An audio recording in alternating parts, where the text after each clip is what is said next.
Okay, so here we go. Just to finish out the conversation on the business model canvas. So we've talked about key partners, key activities, key resources, key propositions, the cost structure, and the last things are the customer relationships, the channels through which you're going to reach your customers, and the customer segments, and finally revenue streams. So we talked a little bit about balancing revenue streams with costs. Sorry for the glare on the light there. And I think, the thing to think about with revenue streams is, again, reaching our major milestones. So reaching our break-even point, and our profitability point or cash flow positive point. Those things could be the same and or different. The real live business people that you guys have taken classes for would probably, have more specific vocabulary terms to give you there. But the point is, when does the business not require you to put money in or artificially reduce your cost basis? Things like not taking a salary. When can you, in fact, totally cover your own costs? That's the break even.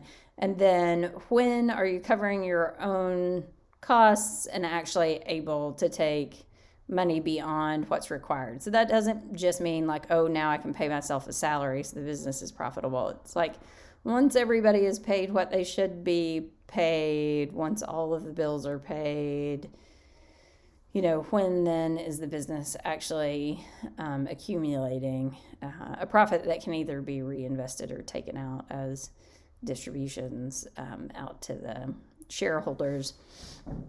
So knowing where the money is going to come from, knowing what your revenue streams are, and of course the revenue streams are a function of customer relationships, and knowing who your customers are. So this is done in a million different ways, and I'm sure your marketing professors have lots of good strategies and tactics for you around creating customer relationships. The cost of customer acquisition should be something that you can eventually get pretty specific about. So how much does it cost you? Meaning, what is your spend in generating leads divided by the number of new leads, and then ultimately customers and purchase per customer. How does that all look? I think the most important thing to do in sort of setting up your in the public health world we would call it monitoring and evaluation framework, but the business intelligence, how do you set up the KPIs, the key performance indices, indicators that will show you whether or not your business is working. And you'll have sort of formative indicators or the lead indicators that are not necessarily customers and dollars, and then you'll have the sort of summative or the things that directly convert to your bottom line. So thinking sort of globally about who your customers are. One way to think through that is thinking about use cases or archetypes of users. So within the maternity care business, we have sets of consumers that are, first-time moms versus second or third-time moms, working moms versus stay-at-home moms. Those sort of subsets of customers let us really target the messaging at which part of that audience we were trying to reach and sort of deliver to them messages about which of our services we thought would best fit. So from a human-centered design standpoint, it's saying, who are we designing for? Who is this product, good, or service intended for? Who was the person we were designing for? And then working your way back out to ways to reach that person or those sets of people. So in the sort of spirits business, like Will's business or the business that, I'm sort of working on You certainly have direct consumers who ultimately have to pick the bottle up off the shelf, but really your customers are your distributors, bartenders in a restaurant who are going to make cocktails out of your spirits, ultimately the liquor stores who are going to buy from the distributor.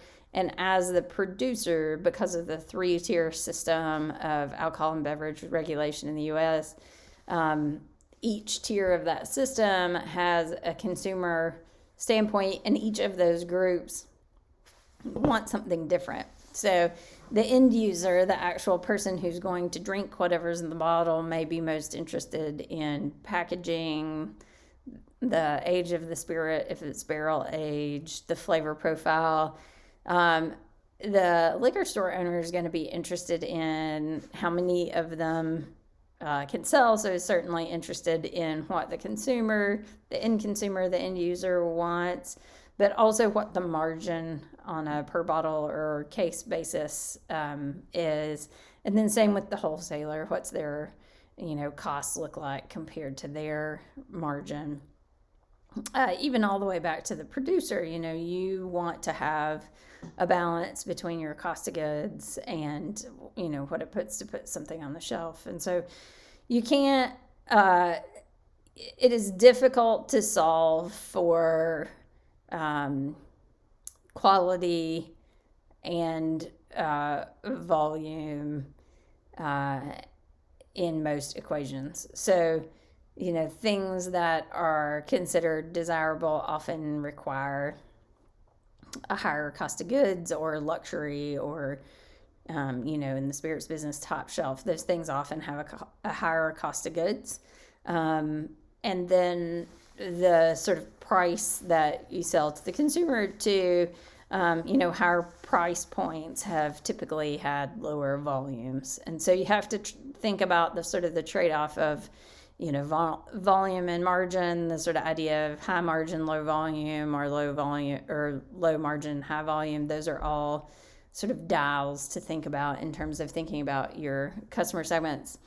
On the channel side, I think it's important to think through all the ways that you could reach someone and be as creative as possible about your marketing or PR spend. So, how do you get sort of free recognition? I think, a lot is done via social media and not so much traditional channels like newspaper ads or television ads. But that's not to say there's still not a place for those, given, whatever your business model may be.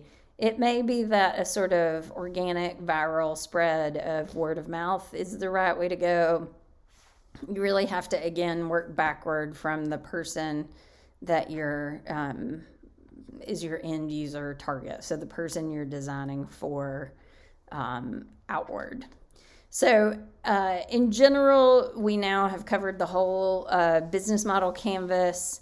I think that there's going to be questions for sure when it's time to walk through your individual business models starting tomorrow. Certainly if you have questions, or if there are kind of broad questions, if you'll send them to me, I'll try to post the answers in announcements. I think,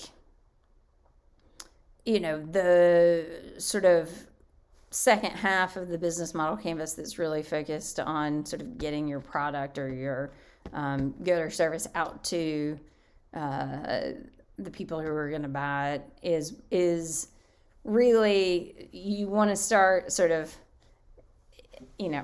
to the sense that there's a hierarchy of importance, although I'm not sure that there is. You want to kind of work from the right backwards. So who your key customers are should really be driving it, and then sort of back across the business models. We've sort of worked at it from both ends, and hopefully at this point you guys have a really strong understanding of most of the parts, and are starting to really think about and work on how you'll sort of describe this and pitch it to your prospective investors as a part of the pitch exercise.